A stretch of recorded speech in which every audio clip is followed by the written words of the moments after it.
Welcome to Silicon Valley Successes. On today's show, we have the founders of Silicon Valley in your pocket, Jeff Wallace and Cal Deutsch. Jeff has sat across the table in a personal meeting with Steve Jobs. Cal is the former CEO of the famous incubator Hatchery. Together, they created a mobile-first mentoring platform that connects entrepreneurs from anywhere in the world to Silicon Valley. And in the last 3 years, they have helped over 950 startups. And you're going to hear about their journey and how your startup can benefit in a moment.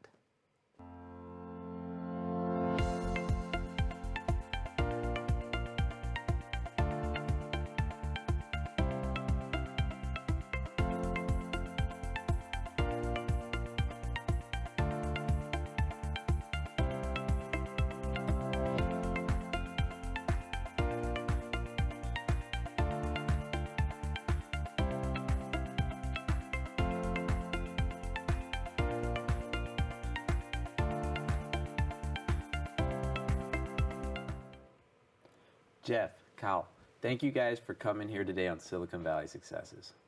Now, right off the bat, tell us about the history of Silicon Valley in your pocket. Absolutely. So it was very interesting. We work, as you noted, with a lot of startups from all around the world. And at one point, a few years ago, maybe 3 years back or 2.5 years back, one of the entrepreneurs that came into our orbit was from South Africa, a young entrepreneur from South Africa. He had moved to the US, chasing an investor who was promising an investment, moved to New York, spent a lot of time and resource to move himself to New York. That never panned out to get the investment. So he ended up doing the same thing, moving to the Silicon Valley. By the time I met him, I was kind of horrified that he had spent so much money moving around the world from a place where he could afford and where his family was, where he was living comfortably, to very expensive places halfway around the world without his support structure around him. So I actually, in interviewing him, I looked at him and I said, you know, it's a shame that entrepreneurs feel this need to move to Silicon Valley, very expensive place to live and a difficult place to compete because it's so many startups here. And I reached into my pocket like this and I pulled out my phone and I said, you know, if you have one of these, it's like having Silicon Valley in your pocket. And the point being, we should be able to support entrepreneurs wherever they are in the world, as long as they have access to the online world, the digital world. And that ultimately became the name of the company. We brought in Cal to join us, and the three of us have been on an adventure to create that platform. It's been going very well so far. So what was Cal's background then that really interests you to bring him on this team? And there's another co-founder not here with us today, but for the three of you to combine your resources and create Silicon Valley in your pocket. So the things I bring to the table is that I've been an entrepreneur. I've lived in the trenches, and literally, as an entrepreneur, you have to wear a lot of hats. So I've literally worn product, finance, marketing, operations, and it's one of those things that I just love to do. And I just love mentoring startups, mentoring entrepreneurs, and that I also like to work with the enablers of that kind of ecosystem, so governments as well as corporations, and just working internationally to help foster the version of Silicon Valley that every corner of the world is actually seeking out and getting now. Wow. And then the third co-founder, what's his background? So his name is Kali Ilunga, and he is an entrepreneur from his teenage years. By the time I met him, he was, I think, 30 or 31, and he had a business that was 12 years old. So he was really at this from a young age, very energetic, really just an enthusiastic entrepreneur. Comes with a little bit of tech background, a little bit of business background. He was just a really poised, to me, I'd say young man at this point, given his age and where I am in my career. And I just really enjoyed working with him and seeing what he was trying to do to help other entrepreneurs. That's a real passion for him as well. So it really met with the kind of vibe that Cal and I have working together for as many years as we have now doing that, to find somebody at a younger stage as still kind of in that entrepreneurial, wearing the entrepreneurial hat, but really overly enthusiastic about supporting other entrepreneurs. And then, Jeff, yourself, have you always lived in Silicon Valley, or were you another transplant kind of here yourself, starting the entrepreneur journey? Yeah, interesting. I moved out here in 1990 to California from New York, New Jersey area. I grew up in New Jersey. I worked on Wall Street, and I came out here to do a 2-year MBA at Berkeley with 100% confidence that I was moving back and continuing my career on Wall Street. And now it's 29 years later. I definitely got sucked into the entrepreneurial kind of ecosystem and culture here in the Valley and in the Bay Area. So tell me a little bit more about Silicon Valley in your pocket and how it's different than what else is out there in the market right now. Well, one of the most important things is that it's available anywhere in the world, literally anywhere in the world. We built it around an online teaching platform and then complemented it with a variety of tools, checklists, calculators, the kind I have actually never seen in any other program. So it's very what I call tactical and practical. So it's not very academic in nature. We really want to cut to the chase. Here's what you want to do. You want to do some marketing or reach out and connect with investors. Well, I, as somebody on LinkedIn that's recognized as an investor, get a lot of unsolicited emails. Hurry, I'm fundraising, I'm going to close in 30 days, invest now. It's not realistic. So it's just, from my point of view, sharing the tips of how to build relationships and then using modern science like the CRM to track your engagement and move the relationship from step A to step B to step C.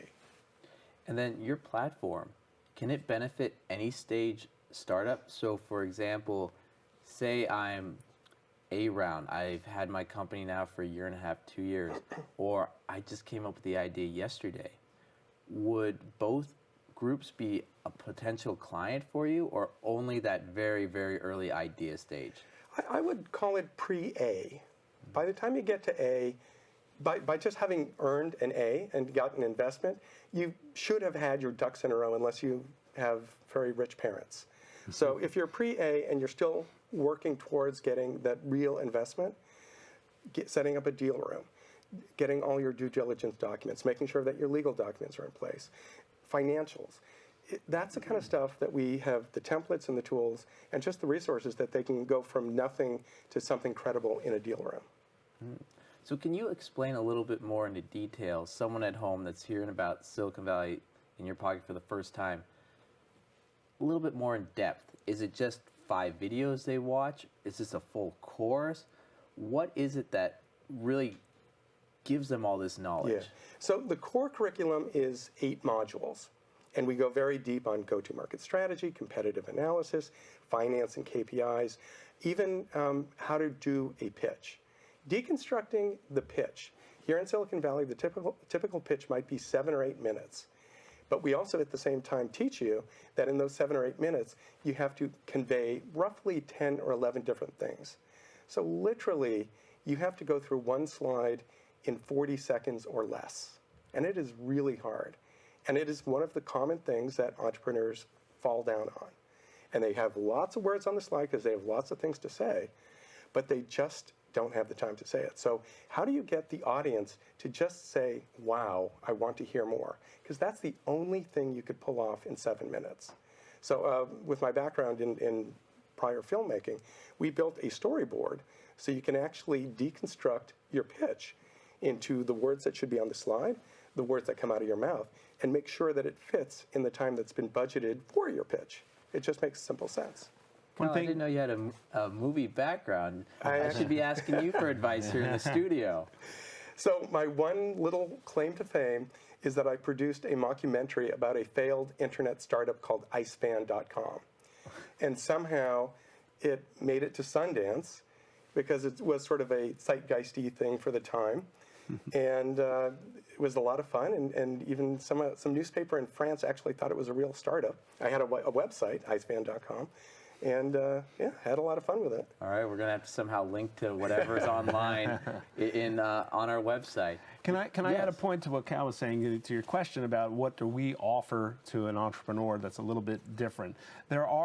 It is a self-paced program, and it's specifically designed to be self-paced because entrepreneurs have very busy lives. They're all very busy running their businesses and trying to run their businesses, so schedules aren't always easy to accommodate. So we've created a self-paced platform that does have on-demand videos, so they can watch the curriculum videos, but we combine that with, again, all the tools and calculators and templates that Cal talked about, and then we even add on top of that the opportunity to join live group office hours where you can ask us questions regarding any topic you want. Doesn't have to be related to the curriculum because we have a rolling admission.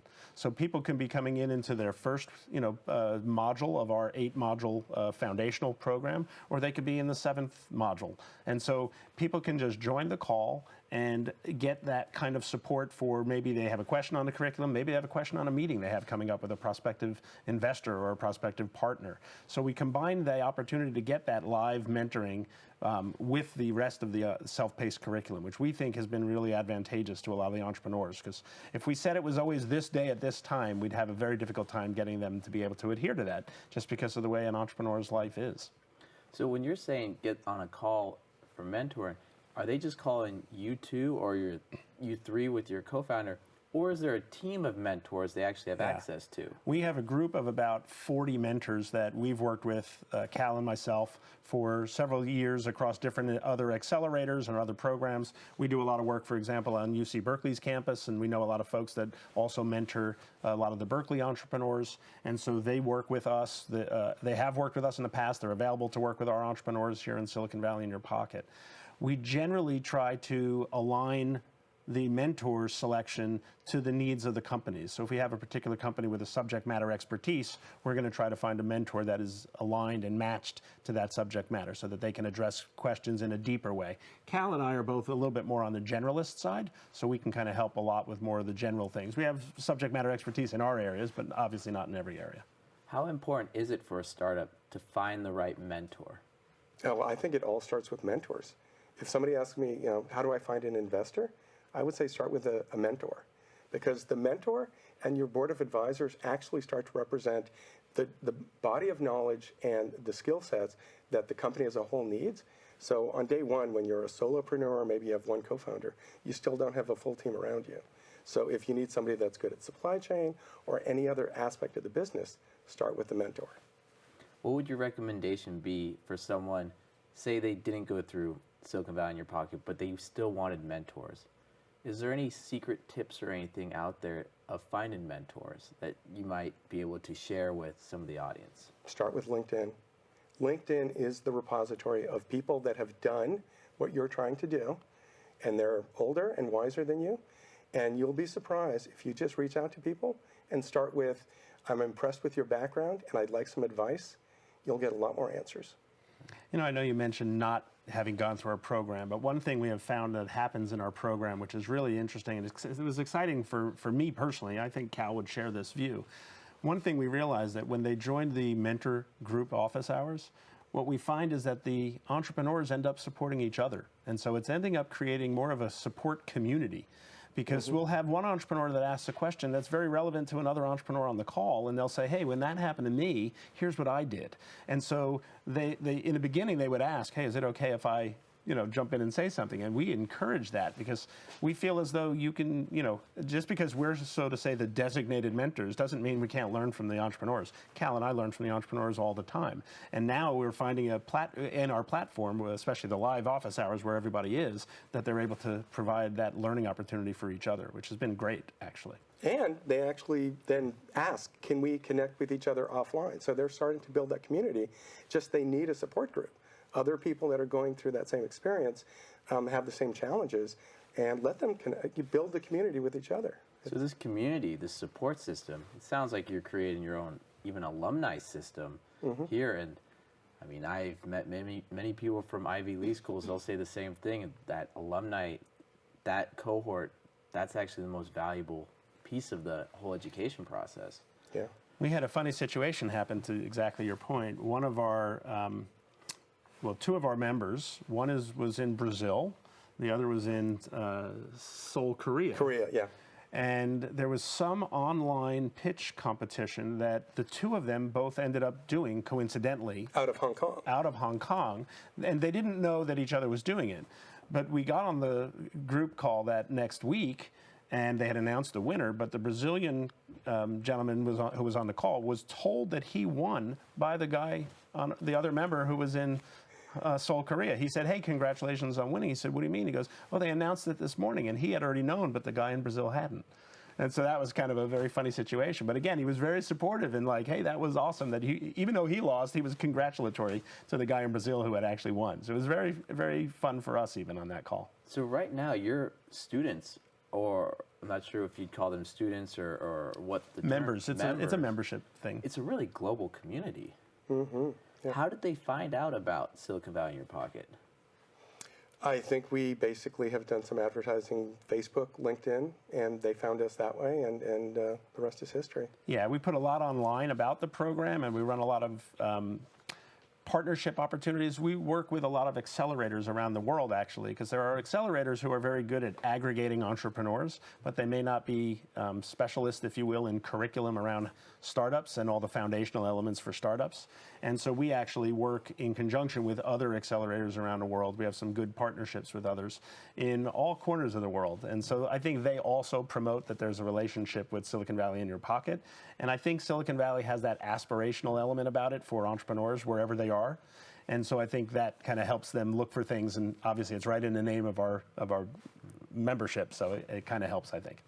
And so for everyone at home, to find out more information about Silicon Valley in Your Pocket, we will have links at our website, siliconvalleysuccesses.com, where you'll find more information about our current guests, our past guests, and even our future guests, and information here on the Valley. Now, let's get back to Jeff and Cal.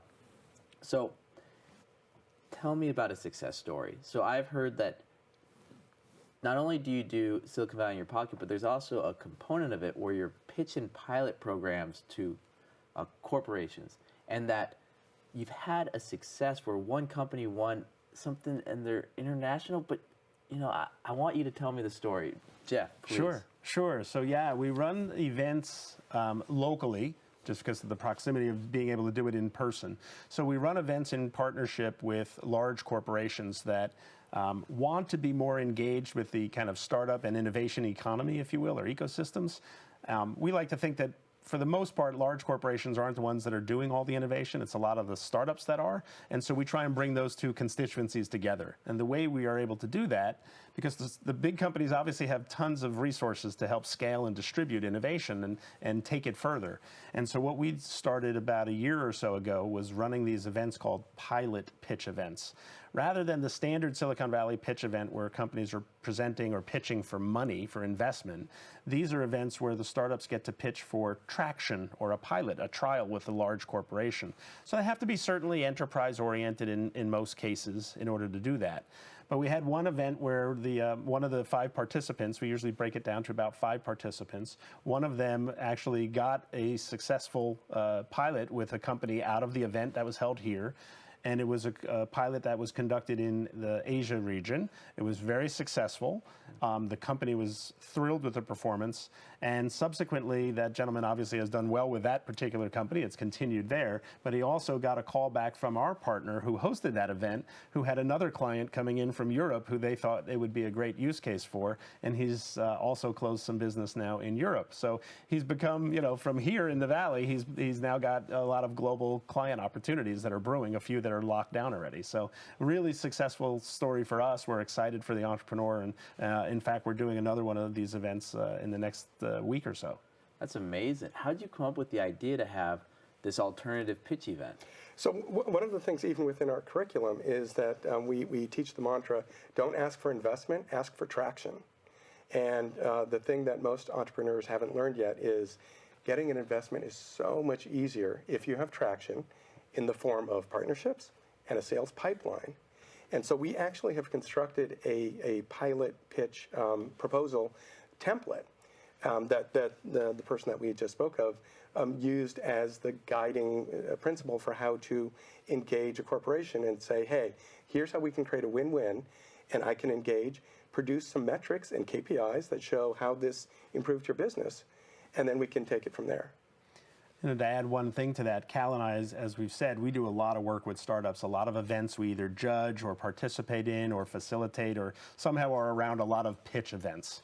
And one of the things we had been noticing over the course of these several years been doing this is that not a lot of startups actually come away with those from those events with checks, if you will.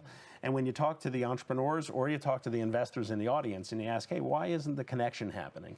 Frequently, you'll hear the same story from two sides. One, you'll hear the entrepreneurs say, they've told me to come back when we have more traction. And two, you'll hear the investors say, they're interesting, but I don't know if it's real yet. I need to see it happening in reality. And so the idea, again, being around traction. So that prompted us to create this series of pitch events that we do focused on traction more so than investment. Wow.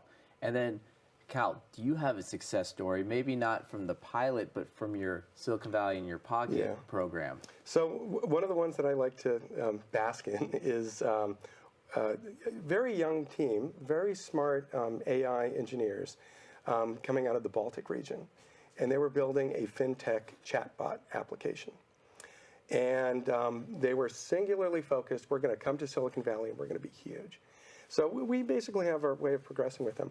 And I said, you know what? For our next office hours, why don't you go and do the competitive analysis and focusing on who your competitors are here in Silicon Valley. And then let's talk about what the opportunities are. A week later, they came back, filled out a spreadsheet that I provided for them. 32 companies just here in Silicon Valley doing something in that space, let alone the big banks that are also trying to do it. So I asked them, do you think it's a good strategy for you to come to Silicon Valley, or should you find your place in the world in another way? Well, they reflected, and they decided to stay in their market and then more focus on Europe. So their next stop after that was an accelerator in Prague. They got an investment. I think after that, they actually decided to incorporate in the UK. They ended up going and getting another investment from an accelerator in Berlin, and they are doing really well now. So they basically took what they had and pursued the market where it made sense for them to go. And again, I'm so happy for them. And who knows, another year, 2 years, maybe in a position of strength, maybe they can still think about tackling the Silicon Valley market, but they will have a much better outcome having gone the route that they have gone. And yet, had this company come here at the time they wanted to, I would give it probably less than 6 months, maybe 3 months, they'd have been back in their home country poorer. Yeah. Because the money wouldn't have come as quickly as they would have thought because of the competitive dynamics that Cal described. The money they would have come here with would have gone faster than they imagined because of the expense of the Bay Area, and it just wouldn't have happened. And so I think with the advice that they were able to take and reflect upon, as Cal said, and the success they've been having in the region they're playing in now, we couldn't be happier for them. Wow. The fact that, I mean, that piece of information, that's amazing. And actually everything else we've talked about so far in the show has been very insightful, and your program seems amazing with 40-plus mentors, all these startups you've helped globally, and that story of that support group where the company from Korea is telling the company from Brazil that they won. What else, what have we missed that you really want people at home to hear about Silicon Valley in Your Pocket? What haven't we talked about yet? Yeah, so I am just excited that what we have created here in Silicon Valley is now becoming the poster child for what every other developed as well as developing country and economy want. And so I am so energized because there are so many educated entrepreneurs coming out of universities today, and they look to Silicon Valley for the model. And I'm just thrilled that we get to be a part of that. I think if I would add anything to what Cal just said, I'd say the excitement for us is that we're getting a lot of opportunity to talk to governments, large corporates that are supportive of their, in other countries that are supportive of their local startup ecosystems, and they want that bridge to Silicon Valley, and we're excited that people are even looking and having those conversations with us. Certainly we're not going to get everything that comes our way, but we're excited that people are reaching out to us. In fact, Cal and I are heading on an international trip next week, 2 weeks from now, I mean, for a similar opportunity. And you know, the fact that people are inviting us into those circles is really encouraging, because it tells us that we know we're doing something that's adding value. So where do you see Silicon Valley in Your Pocket 3 years from now? Good question. I see ourselves as being the curriculum that's an excellent complement to any accelerator, incubator, even a co-working facility, any place that entrepreneurs congregate, we will have resources for them. And we are starting now to partner with specialists. So we'll work with somebody that does software product development, hardware product development, AI, and they can manage the specialty tracks. And we have that base knowledge that's really focused on the investability and the viability and the traction that's fundamental to every single company, no matter what industry they're in. So we'd like to build that body of knowledge as to what is the right formula for any startup to start anywhere in the world and get success and just getting traction. I think if I would add anything there, I would say that in a few years, I envision us being a go-to resource for an entrepreneur, because I think the self-paced aspect is really powerful. We've run accelerators in the more traditional sense. We know the challenges that puts on schedules for entrepreneurs. In addition, we've been curating content from across the internet and other resources. And so, for example, if you were to go Google go-to-market strategy, you might find 5.3 million hits. And it is somewhere in that neighborhood because we do this. But you can go search through those links and try to find some good information, or you can come to Silicon Valley in your pocket, where we've been curating the best content around 40 specific metrics that we know investors are looking for, that are what we call the vital signs of a startup. And we know what's good and what's not so good from a content perspective. And so we've been curating the best of breed content from across a wide swath of the internet. And so I'm hopeful that in a few years, people will recognize that this is the place to go to for the best information for startups. And Cal, Jeff, can you tell the audience at home who your best target ideal customer is, and how can they reach you and find out a little bit more about Silicon Valley in your pocket? If you're an entrepreneur and you have questions and you don't know exactly how to go forward, you can email us, accelerate.me at sviyp.com, and that's how you begin the ball rolling on just your entrepreneurial journey. I think in this new 21st century economy, this is where we're becoming the gig economy. Everybody's got a gig, and then they have a side gig. And the side gig is usually, I've got the next big idea. And this is now the opportunity when we can all tackle the big problems facing our planet and do something about it, and creating a company and tapping into these resources that we can offer. If you think about entrepreneurialism, it's not a Silicon Valley thing, it's a global thing. And you could find this in every country. I mean, we deal with some countries that a lot of people wouldn't even be familiar with. I'll give one example. We've had some dealings over the last several months, actually for the last couple of years, but picking up over the last several months with Azerbaijan. It's a smaller country in the CIS region in between Iran and Russia, really kind of off the beaten track for most Americans and a lot of people, to be honest. And for us to be able to reach out to entrepreneurs in places like that, and to know that the program we've built is supporting entrepreneurs in that ecosystem, I mean, that's just fantastic. So as Cal said, if you're an entrepreneur, generally pre-A, pre-Series A, as we said earlier, and you want to figure out how is Silicon Valley this engine of innovation for the world, tap into the best of breed that Silicon Valley has to offer through a program like ours and the mentors that we have in our network. Jeff, Cal, thank you. And for more information, everyone at home, please visit siliconvalleysuccesses.com, where we'll have information on Cal, Jeff, Silicon Valley in your pocket. And we're going to have more information about next week's guest, David Hubbard, the current mayor of Dublin, California. Okay. Yeah.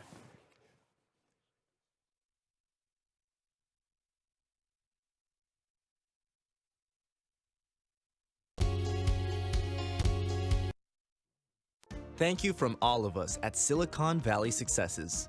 We hope you found the information presented today useful in your path to success. For further information on accessing the resources in Silicon Valley, you may visit us on the web at siliconvalleysuccesses.com, on Facebook, and YouTube. Thank you. And remember, we want to help you in your journey to become the next success.